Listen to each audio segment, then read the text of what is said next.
മഹാനായ ഹസൻ ബസ്രി റഹ്മത്തുള്ളാഹി പറയുന്നുണ്ട്, മാമിൻ യൗമിൻ യൻഷഖു ഫജറഹു ഇല്ലാ വയുനാദി. ഓരോ പ്രഭാതവും പൊട്ടിവിടരുമ്പോൾ മനുഷ്യ നമ്മളോട് വിളിച്ചു പറയുന്നുണ്ട്.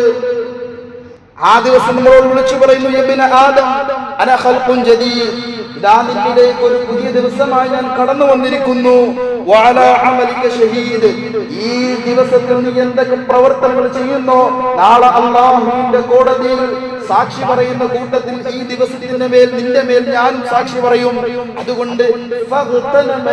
അതുകൊണ്ട് നീ എന്നെ വിനിയോഗിക്കണേ എന്ന് പ്രിയമുള്ള മുഅ്മിനീങ്ങളെ ഓരോ ദിവസവും നമ്മളോട് വിളിച്ചു പറയുന്നുണ്ട്. ഇമാം ഹസൻ ബസ്രി റഹ്മത്തുള്ളാഹി പഠിപ്പിക്കുകയാണ്, നാം ഈ ദിവസത്തിൽ ചെയ്യുന്നതിന്റെ മേൽ അല്ലാഹുവിന്റെ മുമ്പിൽ നമുക്ക് മേൽ ഈ ദിവസം സാക്ഷി നിൽക്കുമത്രയോ. ഈ ദിവസം നമ്മൾ ഇന്ന് ഇവിടെ പറഞ്ഞു പോയാൽ ഇനി ഒരിക്കലും ഈ ദിവസം നമ്മളിലേക്ക് മടങ്ങി വരികയില്ല. അതുകൊണ്ട് ഈ ദിവസത്തിൽ നീ വിനിയോഗിക്കണേ, നീ അമലുകൾ കൊണ്ട് ധന്യമാക്കി തീർക്കണേ, നീ നന്മയുള്ളവനാവണേ എന്ന് ഓരോ ദിവസവും വിളിച്ചു പറയുന്നുണ്ട്.